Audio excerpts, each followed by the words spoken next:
അങ്ങനെ നിൽക്കുന്ന അവസരത്തിലാണ് ഞാൻ അപ്പൻ്റെയും അമ്മയുടെയും കണ്ണൊക്കെ വെട്ടിച്ച് ആദ്യമായിട്ട് മോഷണം തുടങ്ങിയത്.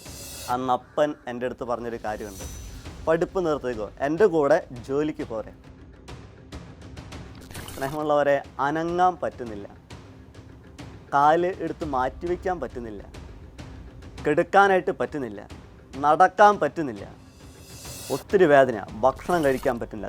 ഡോക്ടേഴ്സ് ഓപ്പറേഷന് വേണ്ടിയിട്ടൊക്കെ തയ്യാറെടുത്ത് ബോഡി തുറന്നു കഴിഞ്ഞപ്പോൾ ചെയ്തിട്ട് കാര്യമില്ല എന്ന് മനസ്സിലായി. അറിയിക്കേണ്ടവരെയൊക്കെ അറിയിച്ചോളാൻ പറഞ്ഞു.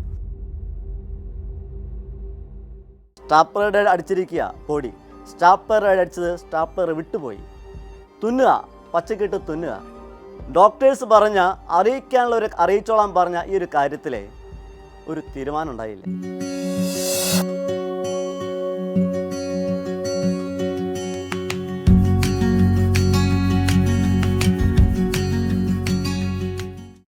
സ്നേഹമുള്ളവരെ, അച്ഛൻ്റെ പേര് ജിയാൻഡോ മാഞ്ഞൂരാൻ.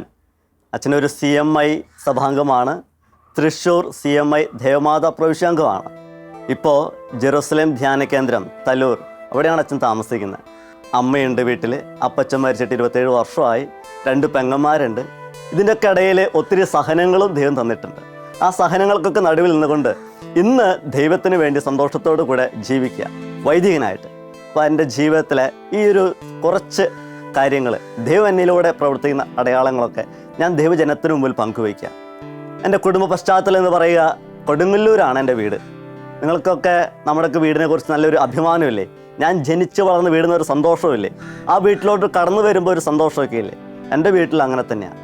പക്ഷേ അവിടെ ഒറ്റ പ്രശ്നമുള്ളൂ. പ്രശ്നം എന്ന് പറഞ്ഞു കഴിഞ്ഞാൽ നമ്മുടെ ജീവിതത്തിൽ എപ്പോഴും സന്തോഷം പകരുന്ന എന്തെങ്കിലും എൻ്റെ കുടുംബത്തിലുണ്ടോ? ആ സന്തോഷം പകരുന്ന ഒന്ന് എൻ്റെ കുടുംബത്തിൽ ഇല്ല എങ്കിലാണ് നമുക്ക് പ്രശ്നം ഉണ്ടാകും. പക്ഷെ സന്തോഷം തരുന്ന എന്തെങ്കിലും എൻ്റെ കുടുംബത്തിലുണ്ടെങ്കിൽ നമുക്കതൊരു സന്തോഷം, ഒരു സ്വർഗമാണ്. എൻ്റെ വീട്ടിൽ എൻ്റെ അമ്മ ഒരു സ്വർഗമാണ്. കാരണം അമ്മയുടെ ജീവിതത്തിൽ നിന്നാണ് ഞാൻ ഇന്ന് ദൈവവിളിയിലേക്ക് കാലൂന്നി അല്ലെങ്കിൽ വേരൂന്നി നിൽക്കുന്നത്. അതുകൊണ്ടാണ്. അമ്മയുണ്ട്. അപ്പച്ചൻ മരിച്ചിട്ട് 27 വർഷം. 27 വർഷം എന്ന് പറയുമ്പോൾ ഞാനൊക്കെ 5ാം ക്ലാസ്സിൽ പഠിക്കുക. എനിക്ക് താഴെ 2 പെങ്ങന്മാരാണ്. അപ്പോൾ അവർക്ക് എത്ര വയസ്സായി നിങ്ങൾക്കൊന്ന് ആലോചിച്ച് നോക്കി. ഏറ്റവും താഴെയുള്ള പെങ്ങൾക്കൊരു 4 വയസ്സ്. അപ്പോൾ ഇത്രയും ഒരു സാഹചര്യമാണ്. അപ്പം നല്ലൊരു കൽപ്പണിക്കാരനാണ്, നാട്ടിൽ അറിയപ്പെടുന്ന കൽപ്പണിക്കാരൻ, നല്ലൊരു മേസ്ത്രി, ആശാനാണ്, ശിഷ്യന്മാരൊക്കെ ഉണ്ട്. പക്ഷെ ആശാൻ്റെ വീട് ചെറ്റക്കുടിയിലാണ്.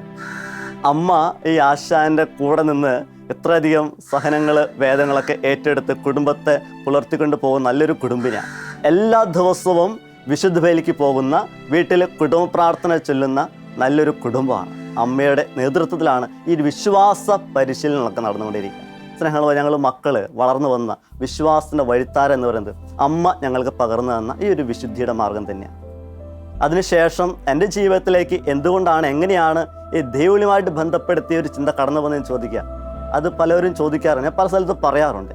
ആ പറയുന്നതിൽ എൻ്റെ വ്യക്തിപരമായ ജീവിതത്തിൽ അത് എങ്ങനെയാണ്?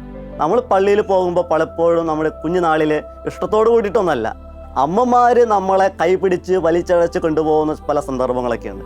അങ്ങനെയാണ് എല്ലാ ദിവസവും ഞാൻ വീട്ടിൽ നിന്ന് പള്ളിയിലേക്ക് പോവുക. ചിലപ്പോൾ നമുക്ക് ഇഷ്ടമില്ലായിരിക്കാം. ഉറക്കത്തിൽ നിന്ന് അമ്മ നമ്മൾ വിളിച്ചെഴുന്നേൽപ്പിച്ച് മുഖത്തൊക്കെ വെള്ളമൊക്കെ തെളിച്ചൊന്ന് നമ്മളൊന്ന് ഫ്രഷാക്കിയിട്ട് പിടിച്ച് വലിച്ചഴച്ച് കൊണ്ടുപോകും. അങ്ങനെ ഒരു ഞായറാഴ്ച കുർബാനയ്ക്ക് എൻ്റെ എടവകപ്പള്ളിയിൽ വികാരിയച്ഛൻ പ്രസംഗിച്ചു കൊണ്ടിരിക്കുക, വചന പ്രഘോഷണം നടത്തിക്കൊണ്ടിരിക്കുക. ഈ വചന പ്രഘോഷണം നടത്തുന്ന വൈദികൻ്റെ വാക്കുകൾ, ആ ഒരു ഊർജ്ജസ്വലത, ദൈവജനം അദ്ദേഹത്തെ നോക്കി നിൽക്കുന്ന ഒരു സമയം. ഞാൻ പുറത്ത് എൻ്റെ കൂട്ടുകാരോട് കൂടെ കളിച്ചുകൊണ്ടിരിക്കുക. ആ കളിച്ചുകൊണ്ടിരിക്കുന്ന സമയത്ത് പള്ളി മുഴുവൻ നിശബ്ദത. എന്താണ് ഞങ്ങൾ കളിക്കുന്ന ഈ കളികൾക്കിടയിൽ ഈ ലോകം നിശബ്ദമായി തീർന്നത് എന്തുകൊണ്ടാണ്? അത് നോക്കിക്കഴിഞ്ഞപ്പോഴാണ് പള്ളിയിൽ വികാരിച്ചൻ അൾത്താരയിൽ ഒരു മൈക്കിൽ കൈ പിടിച്ചിട്ട് ഒരു കൈ കൊണ്ട് ജനത്തെ നോക്കിക്കൊണ്ട് ഇങ്ങനെ നിൽക്കുന്ന ഒരു സംഭവം ഞാൻ കാണുക. സ്നേഹമുള്ളവരെ, ഞാൻ എൻ്റെ അമ്മയുടെ മുഖത്തേക്ക് നോക്കി. അമ്മ വളരെ സൂക്ഷ്മമായിട്ട് അച്ഛൻ്റെ മുഖത്ത് നോക്കി ഇങ്ങനെ ഇരിക്കുക. അമ്മ മാത്രമല്ല, ആ പള്ളിയിലുള്ള എല്ലാ അമ്മമാരും എല്ലാ അപ്പന്മാരും ഈ വൈദികൻ്റെ മുഖത്തേക്ക് ഇങ്ങനെ സൂക്ഷ്മമായിട്ട് നോക്കിക്കൊണ്ടിരിക്കുക. നിശബ്ദത. അന്ന് എൻ്റെ മനസ്സിൽ ഉദിച്ച, എൻ്റെ മനസ്സിൽ വിരിഞ്ഞ ഒരു ആശയമല്ല, എൻ്റെ സ്നേഹമാണ്. ഇത് ദൈവവിളി. ഇതാണ്, ഈ അച്ഛനെ പോലെ എനിക്കാകണം. എൻ്റെ മനസ്സിൽ അന്ന് ഉണ്ടായിട്ടുള്ളൊരു ചിന്തയാണ്, ഈ അച്ഛനെ പോലെ ആകണം. അതിനുശേഷം എന്നോട് ചോദിച്ച എല്ലാവരോടും ഞാൻ പറഞ്ഞിട്ടുണ്ട് എനിക്ക് അച്ഛനാകണം. പ്രത്യേകമായിട്ട് നമ്മളൊക്കെ ഈ കുഞ്ഞു കാലഘട്ടത്തിൽ, അന്ന് എനിക്ക് 4 വയസ്സേ ഉള്ളൂ. ഈ 4 വയസ്സോളൊക്കെ ഉള്ളപ്പോൾ ഞാൻ ആരോട് അതൊക്കെ പറയാം? ആരാ നമ്മളോടൊക്കെ ചോദിക്കുക? നമ്മുടെ സിസ്റ്റേഴ്സാണ്. ഈ സിസ്റ്റേഴ്സ് കണ്ടുമുട്ടുന്ന കുട്ടികളോടൊക്കെ ചോദിക്കുന്ന കാര്യമാണ് ആരാകാൻ ആഗ്രഹം, ആരാകാൻ ആഗ്രഹം. ഇനി ഒരു ആഗ്രഹം ഇല്ലാത്തവരോട് അച്ഛനാകാൻ ആഗ്രഹമുണ്ടോ, സിസ്റ്ററാകാൻ ആഗ്രഹമുണ്ടോ? നമ്മുടെ സിസ്റ്റേഴ്സ് നമ്മുടെ വീടുകളിലൂടെ കടന്നു പോകുമ്പോൾ, കാറ്റിസം ക്ലാസ്സിലൂടെ കടന്നു പോകുമ്പോൾ, പള്ളിയിലൂടെ കടന്നു പോകുമ്പോഴൊക്കെ ഈ ചോദ്യമൊക്കെ ചോദിക്കാറുണ്ട്. അവരുടെ പ്രോത്സാഹനവും അവർ ചോദിച്ച ചോദ്യങ്ങളുമാണ് ഞാൻ ആരായി തീരണമെന്ന് ലോകം അറിയാം. ലോകം എന്ന് പറയുമ്പോൾ എൻ്റെ ലോകം എൻ്റെ കുടുംബമാണ്. എൻ്റെ കുടുംബം അറിയുന്നത് ഈ സിസ്റ്റേഴ്സിലൂടെ. എൻ്റെ അമ്മ അത് അറിയുക. അവൻ അച്ഛനാകാൻ ആഗ്രഹമുണ്ട്. അവനെ ഈ എല്ലാ ദിവസവും കുടുംബ പ്രാർത്ഥനയും അതിൽ കുർബാനയ്ക്കൊക്കെ അവനെ വളർത്തി നല്ല മകനായിട്ട് വളർത്തണമെന്ന് അമ്മയോട് സിസ്റ്റേഴ്സ് പറയുക. എപ്പോഴാണെന്നറിയോ? എനിക്ക് 4 വയസ്സുള്ളപ്പോൾ. അതിനുശേഷം എൻ്റെ അമ്മ ഒരു ദിവസം പോലും വിശുദ്ധ കുർബാന മുടക്കാനായിട്ട് എന്നെ അനുവദിച്ചിട്ടില്ല. എല്ലാ ദിവസവും രാവിലെ 5:30 പള്ളിമണി അടിക്കുമ്പോൾ എന്നെ വിളിക്കും, നമ്മൾ എഴുന്നേൽക്കില്ല. 5:45 അടുത്ത വിളിക്കും, നമ്മൾ എഴുന്നേൽക്കില്ല. 6 മണിയാകുമ്പോൾ ചൂലും കെട്ടുകൊണ്ട് അടിച്ചെഴുന്നേൽപ്പിക്കും. 6:45 കുർബാനയ്ക്ക് 6:15 നമ്മൾ പള്ളിയിലെത്തും. അരമണിക്കൂർ മുന്നേ പള്ളിയിലെത്തും എല്ലാ ദിവസവും. അത് അമ്മയുടെ സ്ഥിരം പരിപാടിയാണ്. നമ്മളെ പള്ളിയിലേക്ക്, അൾത്താരയിലേക്ക് ചേർത്ത് നിർത്തുക. കാരണം എന്താണെന്നറിയോ? ഞാൻ പിന്നീടാണത് മനസ്സിലാക്കിയത്. എനിക്ക് അച്ഛനാകണമെന്നൊരു ആഗ്രഹമുണ്ടെന്ന് അമ്മ അറിഞ്ഞ നാൾ മുതൽ എല്ലാ ദിവസവും വിശുദ്ധ ബലി അർപ്പിക്കുവാനായിട്ട് ബലിപീഠത്തിനരികെ ഞാൻ ഉണ്ടാകണമെന്ന് അമ്മയ്ക്ക് ആഗ്രഹം ഉണ്ടായിരുന്നു. കാരണം ഇവൻ അച്ഛനായി കഴിഞ്ഞാൽ എല്ലാ ദിവസവും അർപ്പിക്കേണ്ട ബലിയാണ്. ആ ബലി അവൻ ഇപ്പോഴേ ആ ബലിപീഠത്തോട് അവൻ ചേർന്ന് നിൽക്കണമെന്ന് അമ്മയ്ക്ക് ആഗ്രഹം ഉണ്ടായിരുന്നു. സ്നേഹമുള്ളവരെ, അങ്ങനെ ഒരു ആഗ്രഹത്തോട് കൂടിയിട്ടാണ് പിന്നീടുള്ള എൻ്റെ ജീവിതം മുഴുവൻ. അതിനിടയിൽ എൻ്റെ അപ്പച്ചൻ മരിക്കുന്നുണ്ട്. അപ്പച്ചൻ മരിക്കുന്നത് ഞാൻ 5ാം ക്ലാസ്സിൽ പഠിക്കുമ്പോഴാണ്. പക്ഷെ അവിടെ എൻ്റെ ജീവിതത്തിൽ ചെറിയൊരു ടേണിംഗ് പോയിന്റ് ഒന്നും പറയാൻ പറ്റില്ല, എന്നാലും ഒരു വെല്ലുവിളിയായിരുന്നു അപ്പച്ചൻ. കാരണം എനിക്ക് അച്ഛനാകണമെന്ന് ആഗ്രഹം ഉണ്ടെന്ന് അപ്പൻ അറിയുന്നത് ഞാൻ 4ാം ക്ലാസ്സിൽ പഠിക്കുമ്പോഴാണ്. അന്ന് അപ്പൻ എൻ്റെ അടുത്ത് പറഞ്ഞൊരു കാര്യമുണ്ട്, പഠിപ്പ് നിർത്തിക്കോ, എൻ്റെ കൂടെ ജോലിക്ക് പോരെ. അപ്പൻ നല്ലൊരു കൽപ്പണിക്കാരനാണ്, അതുകൊണ്ട് അപ്പൻ്റെ കൂടെ ജോലിക്ക് പോരെ. ആശാനാണ്, മേസ്ത്രിയാണ്, ഒരു പിന്തുടർച്ചാവകാശമൊക്കെ വേണ്ടേ, അതുകൊണ്ട് എൻ്റെ കൂടെ ജോലിക്ക് പോരെ. പക്ഷെ ദൈവാനുഗ്രഹത്താൽ എനിക്ക് കിഡ്നിക്ക് ചെറിയൊരു മുത്തത്തിപ്പഴുപ്പൊക്കെ ഒന്ന് കിഡ്നിയൊക്കെ ബാധിച്ചപ്പോൾ ഡോക്ടർ നല്ല രീതിയിൽ പറഞ്ഞു, ഈ പയ്യനെ ഇനി പഠിക്കാനൊന്നും വിടണ്ട, അവന് റെസ്റ്റ് എടുത്തോട്ടെ. അങ്ങനെ റെസ്റ്റ് എടുക്കുവാനായിട്ട് ഞാൻ വീട്ടിൽ വന്ന് തന്നെ സ്കൂളിലേക്ക് വിടാതെ വീട്ടിൽ ഇരുത്തുന്നൊരു സമയം. 1 വർഷം ഇങ്ങനെ നിൽക്കുന്ന സമയത്തെ എൻ്റെ മനസ്സിൽ ഭയങ്കര ആകുലതയായിരുന്നു. കാരണം കൂടെയുള്ള എൻ്റെ സഹപാഠികളും എൻ്റെ കസിൻസൊക്കെ അവർ പഠിച്ച് ജയിച്ചു പോകും അടുത്ത ക്ലാസ്സിലേക്ക്. എനിക്ക് പഠിക്കാൻ പറ്റുന്നില്ല. അത് അസ്വസ്ഥപ്പെടുത്താനുള്ള കാരണം എന്താണെന്ന് വെച്ച് കഴിഞ്ഞാൽ അച്ഛനാകണമെങ്കിൽ പഠിക്കണമെന്ന് സിസ്റ്റേഴ്സ് എന്നോട് പറഞ്ഞിട്ടുണ്ട്. പഠിക്കാതെ അച്ഛനാകാൻ പറ്റില്ല എന്ന്. ആ ഒരു ചിന്ത എൻ്റെ മനസ്സിൽ കിടന്ന് അസ്വസ്ഥപ്പെടുത്തിക്കൊണ്ടിരിക്കുക. അങ്ങനെ നിൽക്കുന്ന അവസരത്തിലാണ് ഞാൻ അപ്പൻ്റെയും അമ്മയുടെയും കണ്ണൊക്കെ വെട്ടിച്ച് ആദ്യമായിട്ട് മോഷണം തുടങ്ങിയത്. എൻ്റെ വീടിൻ്റെ അലമാര തുറന്ന്, ചെറ്റക്കുടിലാണ്, ആശാൻ്റെ വീട് ചെറ്റക്കുടിലാണ്. ഈ ചെറ്റക്കുടിലിലെ ഈ അടയ്ക്കാമരത്തിൻ്റെ വാരികളൊക്കെ വെച്ച് ഓലയൊക്കെ വെച്ച് കെട്ടിയ പേരടക്കി നമുക്ക് വലിച്ചു കയറാനൊക്കെ എളുപ്പമാണ്. നമ്മൾ അലമാരയൊക്കെ തുറന്ന് TC മോഷ്ടിച്ച് ഞാൻ അടുത്തുള്ള എൻ്റെ സ്കൂളിൽ FCCക്കാർ നടത്തുന്ന സിസ്റ്റേഴ്സ് നടത്തിയ സ്കൂളാണ്. 4ാം ക്ലാസ് വരെ ഉള്ളൂ. അവിടെ ഞാൻ ചെന്നു. സിസ്റ്ററോട് പറഞ്ഞു, സിസ്റ്റർ എനിക്ക് പഠിക്കണം, അച്ഛനാകണം. അപ്പോൾ സിസ്റ്റർ പറഞ്ഞു, മോനെ അപ്പൻ അല്ലെങ്കിൽ അമ്മ വരണം, അവർ വന്ന് ഒപ്പിടണം, എന്നാലേ നമുക്കിവിടെ ചേർന്ന് പഠിക്കാൻ പറ്റുള്ളൂ.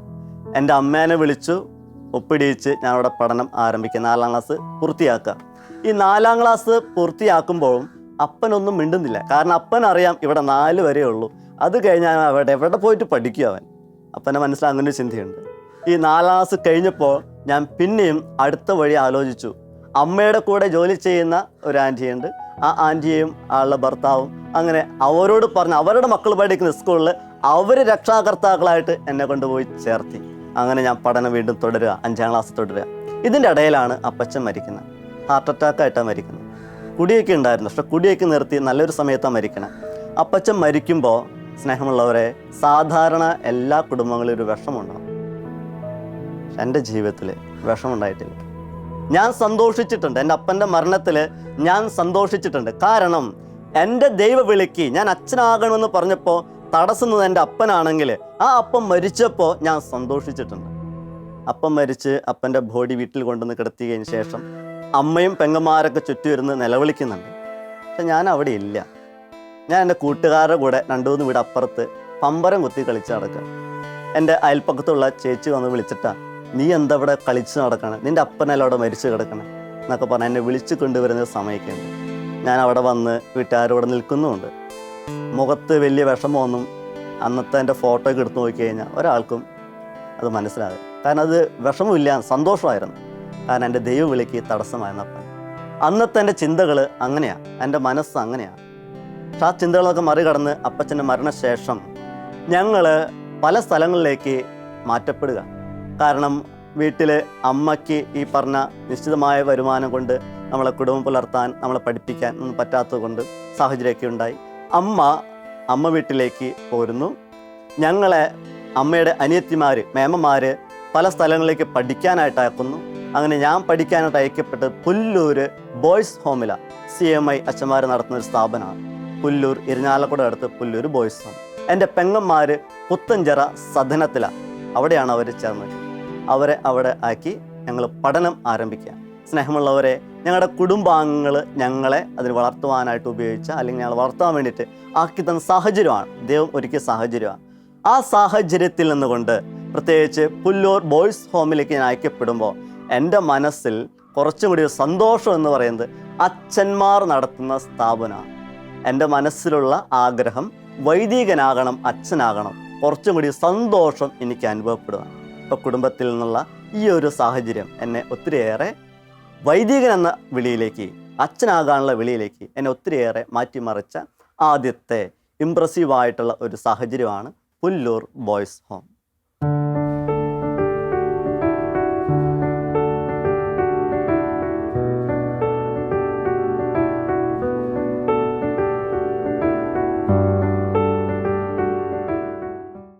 സ്നേഹമുള്ളവരെ, പുല്ലൂർ ബോയ്സ് ഹോമിലേക്ക് ഞാൻ ചെല്ലുമ്പോൾ അവിടെ നമ്മൾ ഇന്നൊക്കെ ഒരു ഫോമൊക്കെ ഫില്ല് ചെയ്ത് വാങ്ങിക്കും.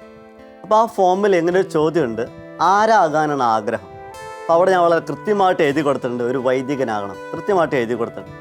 പക്ഷേ ആദ്യത്തെ 2 വർഷമൊക്കെ എൻ്റെ ജീവിതത്തിൽ പ്രാർത്ഥനയും അതുപോലെ അവിടുത്തെ കാര്യങ്ങൾ വളരെ ഭംഗിയായിട്ട്, നമ്മൾ പഠനമൊക്കെ വളരെ ഭംഗിയായിട്ട് പോയിക്കൊണ്ടിരുന്ന സമയമാണ്.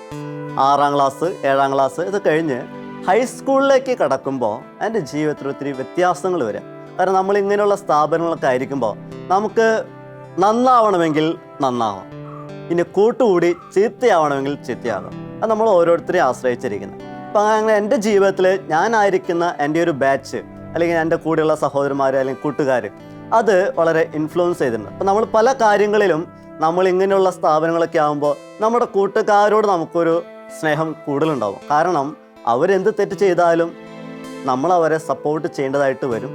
ഇനി നമ്മൾ എന്ത് തെറ്റ് ചെയ്താലും അവർ നമ്മുടെ കൂടെ നിൽക്കുകയും ചെയ്യും. അപ്പം അങ്ങനത്തെ ഒരു സാഹചര്യമാണ്. അപ്പം അങ്ങനെ മുമ്പോട്ട് പോകുമ്പോൾ ഈ അച്ഛനാകണം എന്നുള്ളൊരാഗ്രഹം ഉണ്ടല്ലോ, അത് പതുക്കെ എൻ്റെ മനസ്സിൽ നിന്നത് മാഞ്ഞുപോയി. പക്ഷേ 10ാം ക്ലാസ്സിലേക്ക് ഞാൻ ജയിച്ച് കടന്നു വന്നപ്പോൾ അവിടെ എൻ്റെ ജീവിതത്തിൽ ബോയ്സ് ഹോമിൽ നിന്ന് കുറച്ചുകൂടി തിക്താനുഭവം എന്ന് പറയാനായിട്ട്, ഞങ്ങളുടെ ജീവിതത്തിലെ ചില പ്രത്യേക സാഹചര്യങ്ങൾ കൊണ്ട് ബോയ്സ് ഹോമിൽ നിന്ന് ഞങ്ങൾ അന്നത്തെ ഡയറക്ടർ അച്ഛൻ ഞങ്ങൾ പതുക്കെ ഒരു ശാസനയൊക്കെ നൽകി ഒന്ന് ഒതുക്കി നിർത്തി. ഞങ്ങൾ 4 പേര് വീട്ടിൽ പോകാനിടയായി. പിന്നെ ശേഷിച്ച 6 പേര് അവിടെ ഒതുങ്ങിക്കൂടി ഒക്കെ ജീവിക്കാൻ തുടങ്ങി. കാരണം ഞങ്ങളുടെ തെറ്റാണ്. അച്ഛന്മാർ പറയുന്ന പല കാര്യങ്ങളും അത് അനുസരിക്കാനും അതുപോലെ പോകുവാനൊക്കെ ഞങ്ങൾ പരിശ്രമിച്ചില്ല. നമ്മൾ ആ ഒരു 10ാം ക്ലാസ്സിൽ എന്നുള്ള ചിന്തയിൽ നമ്മൾ കുറേ കൂടി വികൃതികത്തരങ്ങളൊക്കെ കാണിച്ചു തുടങ്ങി. അങ്ങനെ ഒതുങ്ങിക്കൂടി പോകുന്ന സാഹചര്യത്തിൽ എൻ്റെ ഡയറക്ടർ അച്ഛൻ എന്നോട് ചോദിക്കുകയാണ്, മകനെ, നിനക്ക് അച്ഛനാകാൻ ആഗ്രഹമില്ലേ? നീ ഇവിടെ ചേർന്നപ്പോൾ നീ എഴുതി കൊടുത്ത ആ ഫോമിൽ നിനക്ക് അച്ഛനാകാൻ ആഗ്രഹമുണ്ടെന്ന് എഴുതി കൊടുത്തിട്ടുണ്ടല്ലോ. ആ ഒരു ആഗ്രഹം നിനക്കുണ്ടെങ്കിൽ ഇപ്പോൾ ഈ ക്രിസ്തുമസ് വെക്കേഷനിൽ ഇവിടെ ദൈവവിളി ക്യാമ്പ് നടക്കുന്നുണ്ട്, നീ അതിൽ പങ്കെടുക്കണം.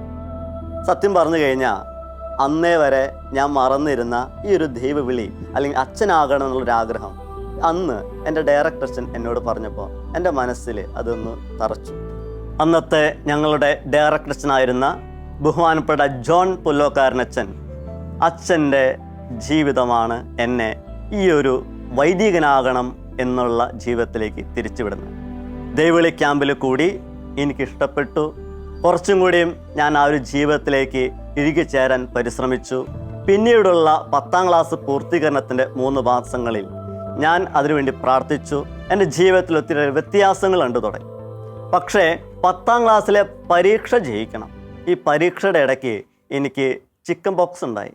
പക്ഷെ എൻ്റെ അമ്മ ടീച്ചർമാരെ കണ്ട് സംസാരിച്ച് ഒറ്റയ്ക്ക് ഒരു ക്ലാസ് റൂമിൽ ഇരുന്ന് പരീക്ഷ എഴുതാനൊക്കെ ആയിട്ട് അനുമതിക്ക് കിട്ടി. അങ്ങനെ പരീക്ഷയൊക്കെ കഴിഞ്ഞ് ഞാൻ വീട്ടിലോട്ട് പോരുമ്പോൾ, സ്നേഹമുള്ളവരെ, ബോയ്സ് ഹോമിൽ നിന്ന് മാറുമ്പോൾ എൻ്റെ മനസ്സിലെ ചിന്ത മുഴുവൻ അച്ഛനാകണം, അച്ഛന്മാരുടെ കൂടെ ജീവിക്കണം എന്നുള്ളതൊക്കെ തന്നെയാണ്. അവിടെ നിന്നുള്ള ജീവിതത്തിൽ ഒത്തിരിയേറെ വ്യത്യാസങ്ങൾ പിന്നീട് കടന്നു പോകുന്നത് എൻ്റെ ജീവിതത്തിൽ വെല്ലുവിളികളുടെ ഒരു സമയമാണ്. കാരണം 10ാം ക്ലാസ് കഴിഞ്ഞിരിക്കുന്ന സമയം എന്ന് പറയുന്നത് എനിക്ക് വീടില്ല. എൻ്റെ അപ്പം മരിച്ച് വീടില്ല. ഓലക്കുടിലായിരുന്നു. ഓലക്കുടിയിൽ നിന്ന് പറയുന്നത് അത് മഴക്കാലത്ത് വീണ് പോയി. പിന്നെ വീടില്ല. അമ്മ മാത്രമേ ഉള്ളൂ. താഴെ 2 പെങ്ങന്മാരാണ്. 2 പെങ്ങന്മാരും ഇതുപോലെ സദനത്തിൽ നിന്ന് പഠിക്കുക. അപ്പോൾ ഇവരുടെയൊക്കെ ഒരു പ്രതീക്ഷയാണ് ഈ ഒരു ഏക മകൻ. അമ്മയുടെ പ്രതീക്ഷയായിരിക്കും, എൻ്റെ പെങ്ങന്മാർക്കൊരു പ്രതീക്ഷയായിരിക്കും. എൻ്റെ ബന്ധുമിത്രാദികളും നാട്ടുകാരൊക്കെ എന്നിൽ ഒരു വിശ്വാസം, കാരണം ഈ ഒരു കുടുംബം ഇനി ഇവനിലൂടെയാണല്ലോ മുമ്പോട്ട് പോകുന്നത്, ഇതൊക്കെ നോക്കിക്കാണുന്ന സാഹചര്യമാണ്. ഇവിടെ നിന്നിട്ടാണ് 10ാം ക്ലാസ്സിൽ വെച്ച് ഞാൻ പറയുന്നത് എനിക്ക് അച്ഛനാകാൻ പോകണം. സ്നേഹമുള്ളവരെ, എല്ലാവരും എന്നെ എതിർത്ത് സംസാരിച്ചിട്ടുണ്ട്. ബന്ധുമിത്രാദികളും നാട്ടുകാരെന്നോട് പറഞ്ഞല്ലോ, നിൻ്റെ കാലും കൈയും തല്ലി ഒടിച്ച് ഇവിടെ കിടത്തിയാലും നിന്നെ അച്ഛനാകാൻ വിടില്ല എന്ന് പറഞ്ഞിട്ടുണ്ട്. അങ്ങനെയുള്ള നാട്ടുകാരുണ്ട്. സ്നേഹം കൊണ്ടാണ്. കാരണം അമ്മ മാത്രമുള്ള 2 പെങ്ങന്മാർ. പക്ഷേ എൻ്റെ അമ്മ മാത്രം എന്നെ തടഞ്ഞിട്ടില്ല. അമ്മ ഒരു കാരണവശാലും തടഞ്ഞിട്ടില്ല. ദൈവത്തിന് വേണ്ടിയിട്ടാണെങ്കിൽ ദൈവത്തിന് ഹിതത്തിന് അത് വിട്ടുകൊടുത്തു. അതിനപ്പുറത്ത് എനിക്കൊരു പ്രതീക്ഷ പകർന്നു തന്നതാരാണ് എൻ്റെ അമ്മയുടെ അനിയത്തി, എൻ്റെ മേമയും പേപ്പന. ഞാനിങ്ങനെ ആലോചിച്ചുകൊണ്ടിരിക്കുക, എന്ത് ചെയ്യും? അമ്മയുടെ ജീവിതം, പെങ്ങന്മാർ. എൻ്റെ മനസ്സിൽ വളരെ അസ്വസ്ഥതകളുണ്ടായിരുന്നു. ഈ അസ്വസ്ഥതകൾക്കൊക്കെ നടുവിൽ എനിക്ക് ഉത്തരമായിട്ട് വന്നു നിന്നത് എൻ്റെ മേമയും പേപ്പന. എൻ്റെ മേമയും പേപ്പന എന്നോട് പറഞ്ഞൊരു കാര്യമുണ്ട്. നിനക്ക് അച്ഛനാകാൻ ആഗ്രഹമുണ്ടെങ്കിൽ നിനക്ക് അച്ഛനാകാൻ പോകാം. അമ്മയെക്കുറിച്ച് നീ ആകുലപ്പെടേണ്ട കാര്യമില്ല. അമ്മയെ ഞാൻ നോക്കും, മേമ നോക്കും. നിൻ്റെ പെങ്ങന്മാരെ കുറിച്ച് ആകുലപ്പെടേണ്ട കാര്യമില്ല. അവരുടെ കല്യാണം കഴിയുന്നത് വരെ ഞങ്ങൾ നോക്കും. അത് കഴിഞ്ഞാൽ അവരുടെ ജീവിതം. അപ്പം അതുകൊണ്ട് എൻ്റെ ജീവിതത്തിലുണ്ടായിരുന്ന വെല്ലുവിളികൾക്ക് ഒരു ഉത്തരമായിട്ട് മേമയും പേപ്പനും അവിടെ ഉണ്ടായിരുന്നു. സ്നേഹമുള്ളവരെ, അതാണ് ദൈവത്തിൻ്റെ ഇടപെടൽ, ദൈവത്തിൻ്റെ പരിപാലന. പിന്നെ എനിക്ക് പിന്നിലോട്ട് തിരിഞ്ഞു നോക്കേണ്ട കാര്യം വന്നില്ല. അതിനുശേഷം ഞാൻ പുല്ലൂർ ബോയ്സ് ഹോമിൽ വന്ന് എൻ്റെ അച്ഛന്മാരോട് സംസാരിക്കുമ്പോൾ അന്നത്തെ എൻ്റെ റീജൻ്റായിരുന്ന ജോബി കാച്ചിപ്പിള്ളി ബ്രദർ, ഇന്ന് അച്ഛനാണ്. ഇന്ന് അച്ഛൻ മഹാരാഷ്ട്രയിലുണ്ട്, ധൂളിയ ജൽഗാവിനോട് മിഷനിലുണ്ട്. ജോബി കാച്ചിപ്പിള്ളി അച്ഛൻ അന്ന് എന്നെ എന്തുമാത്രം ഈ ഒരു വെല്ലുവിളികളിലൂടെ നടത്തിക്കൊണ്ട് പോകാൻ പറ്റുമോ അത്രമാത്രം എന്നോട് സംസാരിച്ച്, ഒറ്റപുത്രനാണെങ്കിൽ സഭയിൽ എടുക്കില്ല, സീമസഭയിലേക്ക് പ്രത്യേകിച്ച് എടുക്കില്ല, നിൻ്റെ കുടുംബം നോക്കണം, അമ്മേനെ നോക്കണം, പെങ്ങന്മാരെ നോക്കണം, ഇങ്ങനെയൊക്കെ പറഞ്ഞ് എന്നെ വെല്ലുവിളികളുടെ അങ്ങേ അറ്റത്ത് കൊണ്ടുവന്ന് എത്തിച്ച് നിർത്തിയിട്ട് ഒരു വൈദികനാണ്. ആ മനുഷ്യൻ ഇങ്ങനെ എന്നെ അത്രത്തോളം ഈ വെല്ലുവിളികൾ നടുവിൽ കൊണ്ട് നിർത്തിയപ്പോൾ അവിടെ നിന്നുകൊണ്ട് വീണ്ടും ഞാൻ കർത്താവിൻ്റെ മുമ്പിൽ പ്രാർത്ഥിക്കുന്നുണ്ട്. എനിക്ക് ഉത്തരം എൻ്റെ മേമയും പേപ്പൻ അവിടെ ഉള്ളത് കൊണ്ട് അതെൻ്റെ മനസ്സിന് ഒരു ബലം നൽകി. ഞാൻ പറഞ്ഞു, അച്ഛാ, ഞാൻ CMI സഭയിലേക്ക് തന്നെ വരും, CMI സഭയിലേക്ക് തന്നെ വരും. സ്നേഹമുള്ളവരെ, ദൈവത്തിൻ്റെ ഇടപെടലുകൾ എൻ്റെ ജീവിതത്തെ ഒത്തിരിയേറെ ബലപ്പെടുത്തിയ നിമിഷമാണ് ആ വെല്ലുവിളികളുടെ കാലഘട്ടം. അവിടുന്ന് ആ തീരുമാനം എടുത്ത് ഞാൻ അച്ഛനോട് പറഞ്ഞു, അച്ഛാ, ഞാൻ CMI സഭയിൽ ചേരാൻ ആഗ്രഹിച്ചു. ഞാൻ പ്രൊവിൻഷ്യാളച്ചനെ പോയി കണ്ടു, സംസാരിച്ചു. എന്നെ CMI സഭയിൽ ചേരുവാനായിട്ട് പ്രൊവിൻഷ്യാളച്ചൻ അനുവദിച്ചു. അവിടെ നിന്ന് അച്ഛൻ എനിക്കൊരു ഈശോയുടെ ഒരു ചിത്രം തന്നു. എന്നിട്ട് എൻ്റെ സെമിനാരിലേക്ക് യാത്രയാക്കി. ആ ചിത്രമാണ് ഇന്നും എൻ്റെ മുറിയിൽ, എൻ്റെ മേശപ്പുറത്ത് ഈ ചിത്രമുണ്ട്. കാരണം വെല്ലുവിളികൾക്ക് മധ്യേ ഞാൻ എടുത്ത തീരുമാനത്തിൽ ഈ ഈശോ ഒരുക്കി തന്ന ഒത്തിരി സാഹചര്യങ്ങളും വ്യക്തികളുമാണ്. ജോൺ പുല്ലോക്കാരനച്ഛനും ജോബി കാച്ചിപ്പള്ളി അച്ഛനും എൻ്റെ അമ്മയും മേമയും പേപ്പനും. സ്നേഹമുള്ളവരെ, ഈ ദൈവവിളിയുടെ തീരുമാനം അവിടെ ഉറയ്ക്കുന്നത്.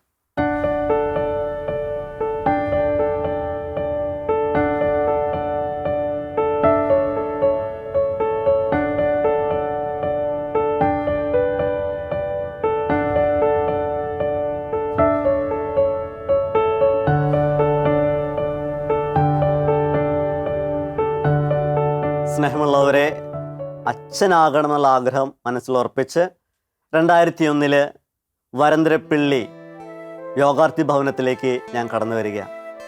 അവിടെ തുടങ്ങി നല്ല രീതിയിൽ നമ്മൾ എന്താ പറയുക, ഈശോയുടെ കൂടെ ജീവിതം ആരംഭിക്കുന്ന ഒരു സന്തോഷമൊക്കെയാണ്. ആ സന്തോഷത്തിൽ ഇങ്ങനെ പോയിക്കൊണ്ടിരിക്കുകയാണ്.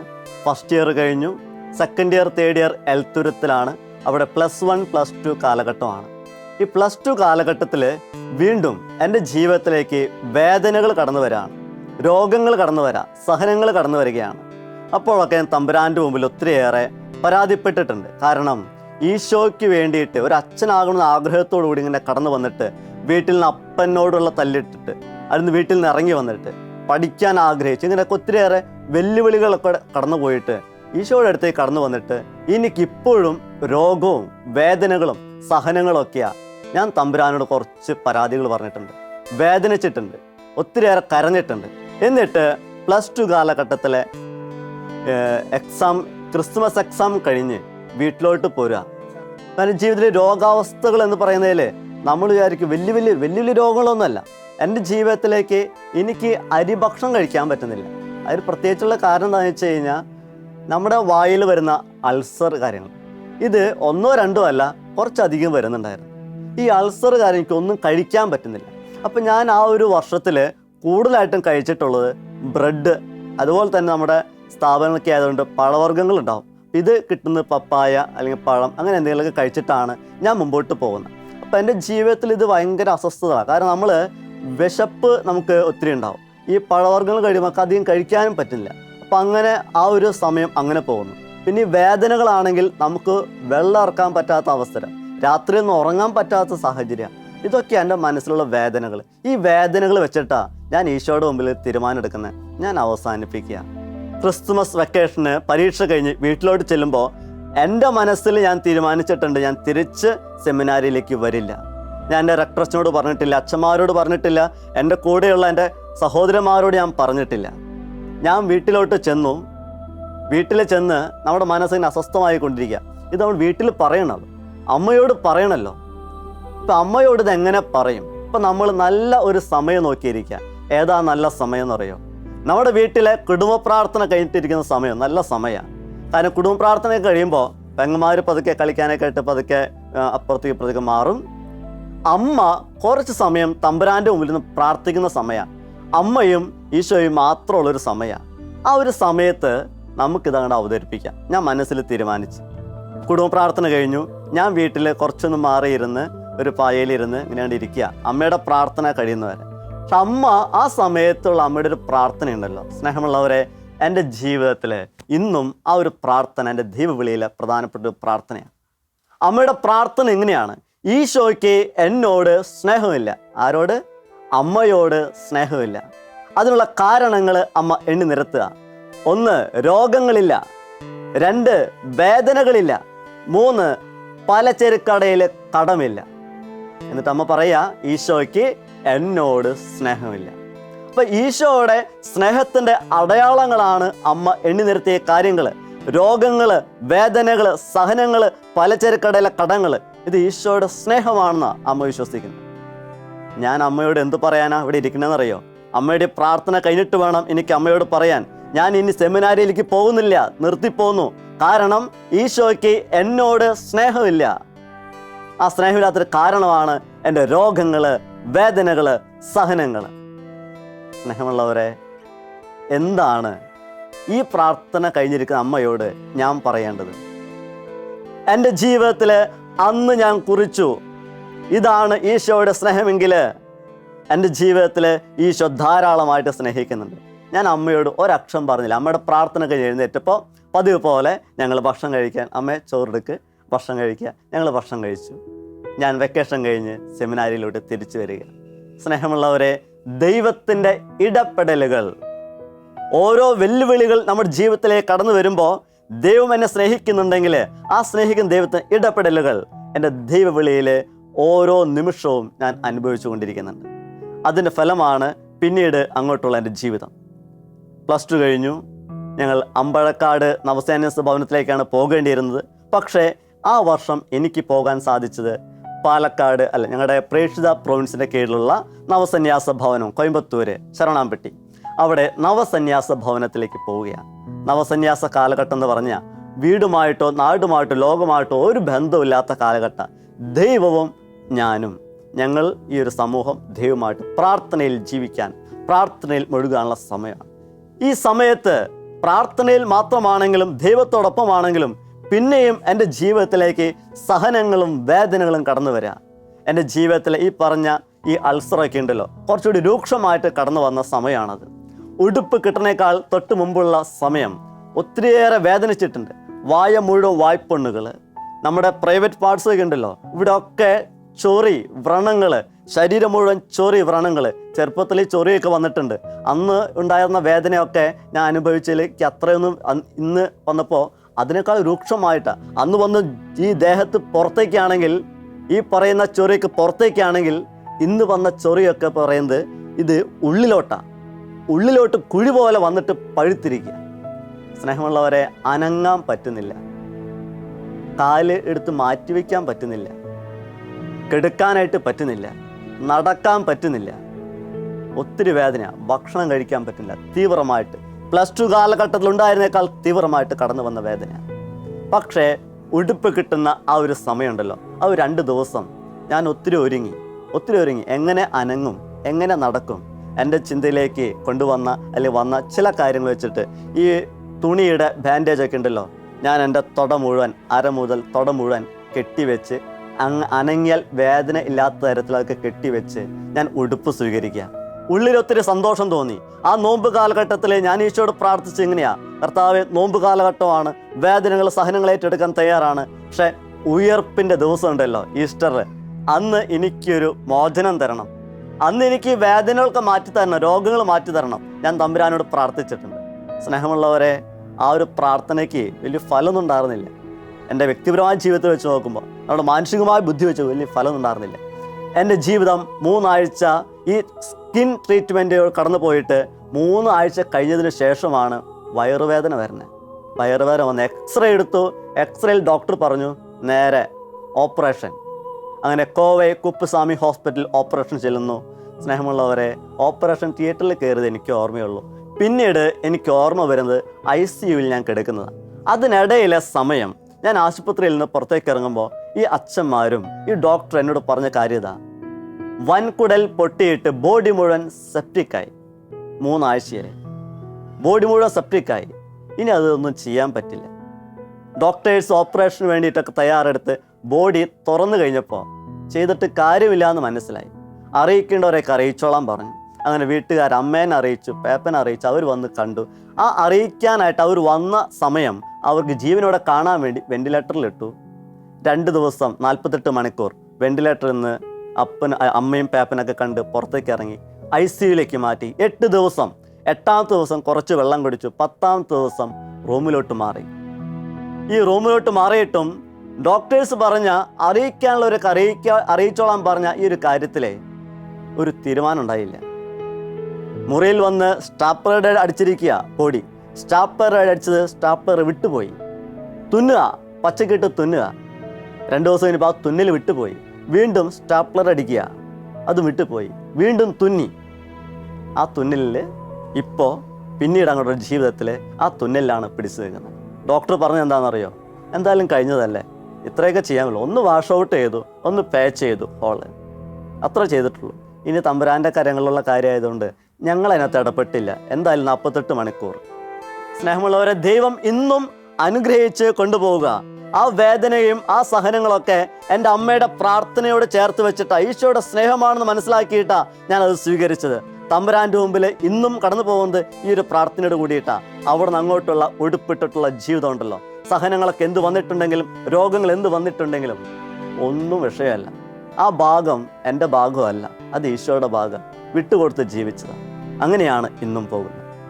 വൈദിക പരിശീലന കാലഘട്ടം ഇങ്ങനെ മുമ്പോട്ട് പോകുമ്പോൾ ഒത്തിരിയേറെ വേദനകൾ ഒക്കെ ഉണ്ടെങ്കിലും എല്ലാ വർഷവും 2-3 മാസം ആശുപത്രിയിൽ ചെലവഴിക്കുന്നുണ്ടെങ്കിലും 2015 ഡിസംബർ 29-ാം തീയതി ദൈവാനുഗ്രഹത്താൽ ഞാൻ ദൈവത്തിൻ്റെ അഭിഷിക്തനായിട്ട്, പുരോഹിതനായിട്ട് മാറുകയാണ്.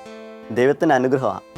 സഹനങ്ങളും വേദനകളും ഇതൊക്കെ ദൈവത്തിൻ്റെ സ്നേഹമാണെന്ന് അനുഭവിച്ചറിഞ്ഞ് പട്ടം സ്വീകരിച്ച് അതിനുശേഷം ഈ പറയുന്ന മെഡിസിൻസൊക്കെ എല്ലാ ഡോക്ടർമാരുടെ അനുവാദത്തോടെയും അവരുടെ അഭിപ്രായങ്ങൾ കണക്കിലെടുത്ത് ഈ മെഡിസിൻസ് ഒക്കെ മാറ്റിവെച്ച് സഹനത്തെ ജീവിതത്തിൽ സ്വീകരിച്ച്, വേദനയുണ്ടെന്നറിയാം, വേദനയെ സ്വീകരിച്ച് രോഗം മാറാനല്ല സൗഖ്യം പ്രാപിക്കാൻ തമ്പുരാൻ്റെ മുമ്പിൽ പ്രാർത്ഥിച്ചിട്ടല്ല, സഹനങ്ങളെ ചേർത്ത് വെച്ച് ഇന്ന് ജീവിക്കുകയാണ്.